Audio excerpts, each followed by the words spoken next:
যে বট বাহিনী শিবির খালি কি বলে, কাউকে গালিগালাজ করে, আমাকে মেরে ফেলে দেওয়া হলে 30 লাখ টাকা দাও। শাহরিয়ার কবির তার বক্তব্য শুরুই করছেন এই বেশ চমকপ্রদ দাবিটা দিয়ে। আর এই যে একটা ব্যক্তিগত হুমকি, এটাকে তিনি তার পুরো আলোচনার একটা ভিত্তি হিসেবে ব্যবহার করেছেন। চলুন দেখা যাক কিভাবে। তো এই ব্যক্তিগত হুমকিকে কেন্দ্র করেই তিনি তার বৃহত্তর যে রাজনৈতিক দর্শন সেটা তুলে ধরেন। কিন্তু তিনি কি এই হুমকিতে ভয় পাচ্ছেন? না, একদমই না। বরং তিনি বিষয়টাকে পুরোপুরি উড়িয়ে দিচ্ছেন। তার কথা হলো, তার জীবনের মূল্য নির্ধারণ করার ক্ষমতা মানুষের হাতে নেই, এই ক্ষমতাটা আছে একমাত্র আল্লাহর হাতে।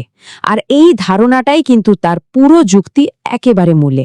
এই যে ব্যক্তিগত বিশ্বাস, এর ওপর ভিত্তি করেই তিনি সমাজের একটা গভীর সমস্যার দিকে আঙুল তুলছেন।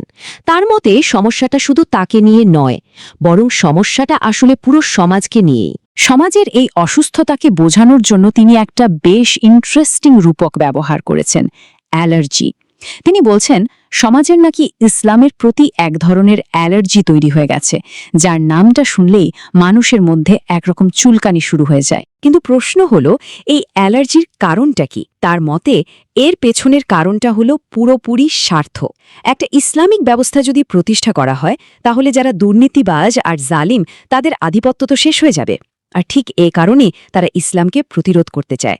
আর এর মাধ্যমে তিনি দুইটা ভিন্ন সমাজের ছবি তুলে ধরছেন। একদিকে ইসলামবিহীন একটা বিশৃঙ্খল সমাজ, যেখানে তার দাবি অনুযায়ী নারীরাও নিরাপদ না।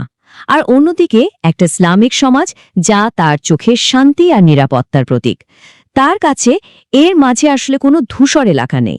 সমাজী সমস্যাগুলো নিয়ে তারই যে বিশ্লেষণ, এটা কিন্তু একটা নির্দিষ্ট এবং বেশ আপোষহীন রাজনৈতিক ধর্মতত্ত্বের উপর ভিত্তি করে তৈরি। তার এই ধর্মতাত্ত্বিক ক্ষমতার ধারণাটা বোঝানোর জন্য তিনি একটা বাস্তব উদাহরণ টেনে আনেন। তিনি প্রথম আলোর করা একটা জরিপের কথা বলেন, যেখানে দেখা যাচ্ছে যে তার দল জনপ্রিয়তার দিক থেকে বেশ পিছিয়ে আছে। মানে আপাতদৃষ্টিতে এটা তো একটা দুর্বলতা, তাই না? কিন্তু ঠিক তারপরেই তিনি পার্থিব জরিপের ফলাফলকে একেবারেই তুচ্ছ করে উড়িয়ে দেন। তিনি বলেন, আসল সিদ্ধান্ত তো প্রথম আলোর হাতে নেই, আসল সিদ্ধান্ত আছে মালিকুল মুলকের হাতে। আর এখানেই তার রাজনৈতিক ধর্মতত্ত্বের মূল কথাটা লুকিয়ে আছে। তার বিশ্বাস অনুযায়ী রাজনৈতিক ক্ষমতার উৎস জনগণ বা কোনো নির্বাচন নয়, ক্ষমতার একমাত্র উৎস হলেন স্বয়ং আল্লাহ, যিনি মালিকুল মুলক বা সকল সার্বভৌম ক্ষমতার মালিক। ক্ষমতার এই যে ঐশ্বরিক ধারণা, এটা কিন্তু জীবন মৃত্যুর ধারণাকেও পুরোপুরি বদলে দেয়। তার মতে এই দুনিয়ায় হেরে যাওয়া বা মারা যাওয়াটা কোনো ব্যাপারই না, বরং আল্লাহর জন্য মৃত্যুবরণ করতে পারাটাই হলো সবচেয়ে বড় বিজয়, আসল সফলতা।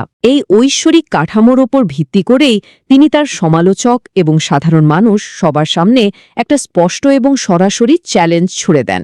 এই ধর্মতত্ত্বের ওপর ভিত্তি করে তিনি পুরো বাংলাদেশের সামনে একটা 3 ধাপের চরমপত্র বা আল্টিমেটাম দিচ্ছেন। প্রথমত, তিনি সমালোচকদের চ্যালেঞ্জ করছেন এই বলে যে, যদি পারেন তাহলে আপনারা ইসলামিক শাসন প্রতিষ্ঠা করুন। দ্বিতীয়ত, যদি সেটা না পারেন তাহলে জামায়াতে ইসলামীকে সমর্থন করুন।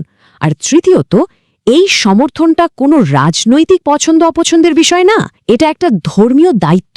মানে এখানে নিরপেক্ষ থাকার কোনো সুযোগই নেই। ফরজে কিফায়া শব্দটা ব্যবহার করে তিনি রাজনীতিকে সরাসরি ধর্মতত্ত্বের সাথে জুড়ে দিচ্ছেন। এর মানে দাঁড়ায় তার দলকে সমর্থন করাটা আর কোনো ব্যক্তিগত রাজনৈতিক সিদ্ধান্ত থাকছে না, এটা হয়ে যাচ্ছে সমস্ত মুসলমানের ওপর একটা সম্মিলিত ধর্মীয় দায়িত্ব। আর এটা পালনে ব্যর্থ হলে সবাই গুনাহগার হবে। তো সবশেষে তার এই সম্পূর্ণ বিশ্ববিখ্যাত বা দৃষ্টিভঙ্গি আমাদের কোথায় নিয়ে যায়? শাহরিয়ার কবিরের এই বিশ্ববিখ্যাত রাজনীতিকে ভোটের খেলা থেকে সরিয়ে একেবারে ঐশ্বরিক ইচ্ছার ময়দানে নিয়ে আসে। আর এটা আমাদের একটা খুব মৌলিক প্রশ্নের সামনে দাঁড় করিয়ে দেয়, যদি ক্ষমতা ভোটের ব্যালট থেকে নির্ধারিত না হয়ে আসমান থেকে নির্ধারিত হয়, তাহলে গণতন্ত্রের ভবিষ্যৎ কি?